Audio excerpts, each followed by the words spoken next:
बढ़ते हैं अगली खबर की तरफ। एविएशन पॉलिसी की बात करते हैं। सस्ती और सुलभ हवाई यात्रा को आम लोगों तक पहुंचाने के लिए मोदी सरकार ने एक बड़ी पहल की है। नई एविएशन पॉलिसी के द्वारा न सिर्फ किरायों में कटौती की गई है, बल्कि इस क्षेत्र के ढांचागत विकास के लिए भी गेम चेंजर पॉलिसी लागू की जा रही है। इस पहल से रोजगार के तमाम अवसर तो पैदा होंगे ही, साथ ही पर्यटन को भी बढ़ावा मिलेगा। देश के हवाई यात्रियों के अच्छे दिन लाने की दिशा में बड़ा कदम उठाते हुए केंद्र सरकार ने आजाद भारत के इतिहास में पहली बार एविएशन पॉलिसी को मंजूरी दी है। बुधवार को पीएम नरेंद्र मोदी की अध्यक्षता में हुई कैबिनेट की बैठक में इसे मंजूरी दी गई। नीति का उद्देश्य न केवल लोगों को अधिक सुविधा देना है, बल्कि ज्यादा लोगों तक हवाई सेवा का फायदा भी पहुंचाना है।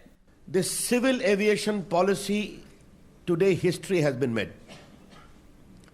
Since independence, India never had any civil aviation policy. And what is the core characteristics of this policy?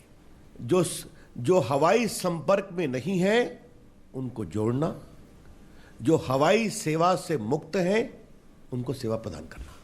नागर विमानन मंत्री अशोक गजपति राजू ने नई पॉलिसी को गेम चेंजर बताते हुए कहा कि देश का विमानन क्षेत्र 2022 तक दुनिया का तीसरा सबसे बड़ा विमानन क्षेत्र बनने जा रहा है। नई नीति में रीजनल कनेक्टिविटी पर सबसे ज्यादा जोर दिया गया है, यानी छोटे कस्बों व शहरों में एयरलाइंस सेवाएं शुरू की जाएंगी। इसके तहत शहरों की दूरी कम समय में तय हो पाएगी।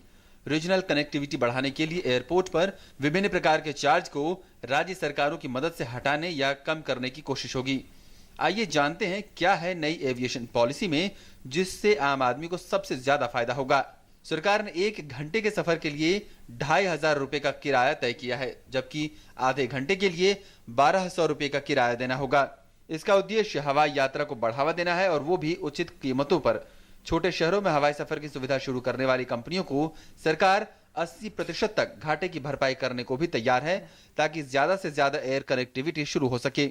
एक एयरपोर्ट जो होना चाहिए टायर 2 या टायर 3 सिटी का, जहां पर आज तक हवाई यात्रा ना हुई हो, होना जरूरी है, जिसमें कुछ हेयर कट्स उस प्रदेश सरकार को भी लेने होंगे, एयरपोर्ट अथॉरिटी को भी लेगा, और उसके माध्यम से जब हम करेंगे तो 2500 रुपए में 1 घंटे का फ्लाइंग टाइम, और अगर ये फ्लाइंग टाइम 2500 मतलब मान लीजिए आधा घंटे की फ्लाइंग टाइम है तो ये 1250 रुपए हो जाएगा। एक बहुत बड़ा मील का पत्थर है। साल 2022 तक सालाना 30 करोड़ और 2027 तक 50 करोड़ एयर टिकट की बिक्री का लक्ष्य है। 2015 में यह आंकड़ा केवल 8 करोड़ का था। यात्रियों को सबसे ज्यादा शिकायतें टिकट कैंसिल कराने पर होने वाले रिफंड और एयरलाइंस की फ्लाइट रद्द होने पर होने वाली मुश्किलों को लेकर होती है। नई नीति में सरकार ने इस पर खास ध्यान दिया है। नई नीति के लागू होने के बाद यात्रियों को घरेलू टिकट कैंसिल कराने पर 15 दिनों के भीतर पैसा मिल जाएगा। वहीं अंतर्राष्ट्रीय टिकट कैंसिल कराने पर पैसा 30 दिनों के अंदर मिलेगा। अगर कोई यात्री अपना टिकट कैंसिल करवाता है तो कैंसिलेशन चार्ज बेसिक किराए से ज्यादा नहीं हो सकता और रिफंड प्रक्रिया के लिए अतिरिक्त शुल्क भी नहीं लगेगा। यात्री रिफंड को नगद लेगा या बैंक अकाउंट में, ये यात्री पर निर्भर करेगा।